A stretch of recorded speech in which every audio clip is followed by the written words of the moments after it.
Okay, hello everyone, and welcome back to Common English Mistakes. Don't just learn, improve. So today we're going to look at a mistake I hear a lot with the word scenery. This often causes problems because students translate it directly, but we use it in a slightly different context to other languages. So we'll look at the correct words to use in different situations, especially man-made versus natural places. Finally, I've got a nice phrase using the word scenery. So anyway, the mistake is up here. My city has a beautiful scenery. There are a couple of issues with this sentence. See if you can see what they are. And well done if you said that scenery is uncountable, but generally we don't use it to talk about cities. We'll look at this later, but you've got to say something else. Has beautiful architecture, the buildings, areas, or maybe views.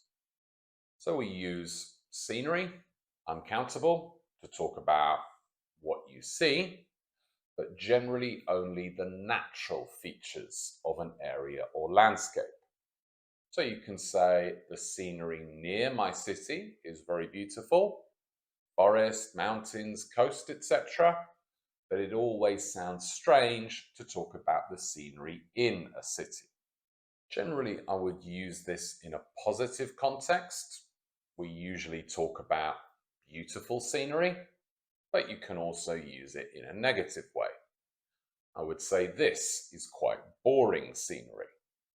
And I'd also use it to talk about what you can see in a particular moment or situation. For example, the scenery on the train journey was very beautiful. And then you also have the adjective scenic.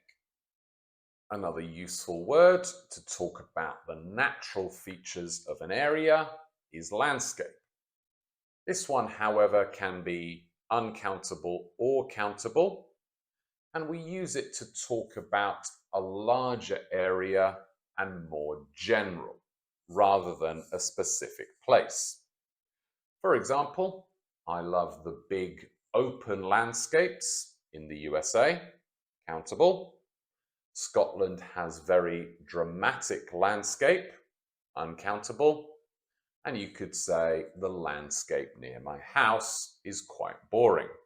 Another useful one is surroundings, which is always plural, meaning the area around someone or something. So we stayed in a little cottage with beautiful surroundings, but we could use this to talk about a city. It took me a while to get used to my surroundings in the city. And then we also have the adjective surrounding. For example, we visited Milan and the surrounding area, the places and towns near Milan.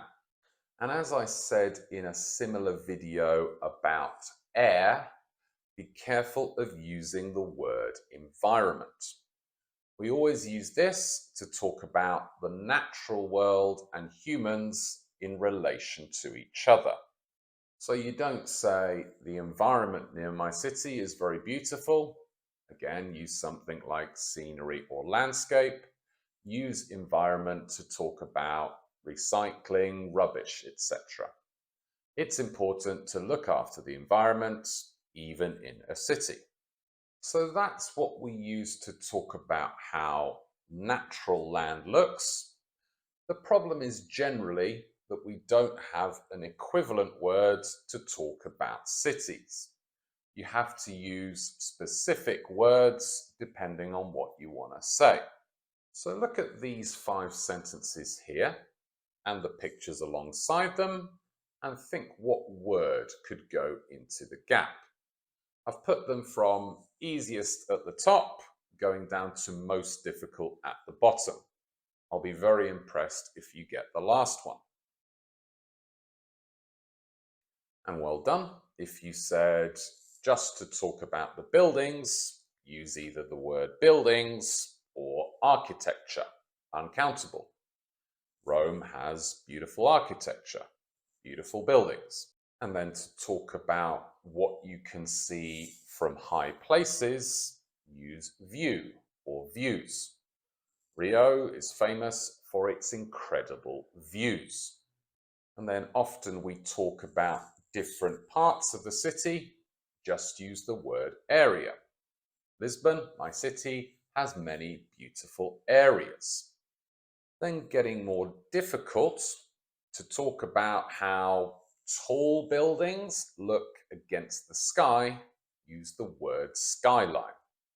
New York is the best example of a famous skyline. And then to talk about how something or a city is arranged, use the word layout.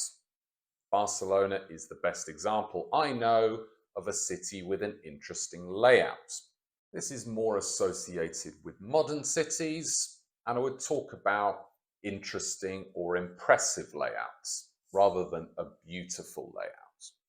So each of those are different things you can say rather than using the word scenery, which always sounds very strange to talk about a city. But anyway, when you're ready, let's practice and improve. Just pause the video and put one of those words into these gaps, thinking about the context. And well done if you said, you get a great view of my city from the top of the hill. Iceland has a harsh but very beautiful landscape. The architecture in the old part of my city is very beautiful. Then I spent the bus journey looking at the scenery outside. My city is very beautiful, but so are the surrounding villages, the villages nearby. And the layout of modern cities can be quite boring. So now just pause the video and write, say, or discuss the same sentences for you. And finally, I've got this nice phrase, have a change of scenery, which means to go to a different place, usually because you've spent a long time in one place. For example, we went to a nearby city for a change of scenery. And finally, today's question, what part of your country has beautiful scenery? So do write your answers in the comments, guys. Good opportunity to practice, and I'm always interested to hear what you have to say. Anyway, that's basically it for today. Hopefully you now know some new words and have a better understanding of when to use words like scenery. Other than that, as ever, if you liked the video, found it useful, do make sure to like, subscribe, share the video with friends, and I'll see you for another one in the next couple of days. Until next time, see ya.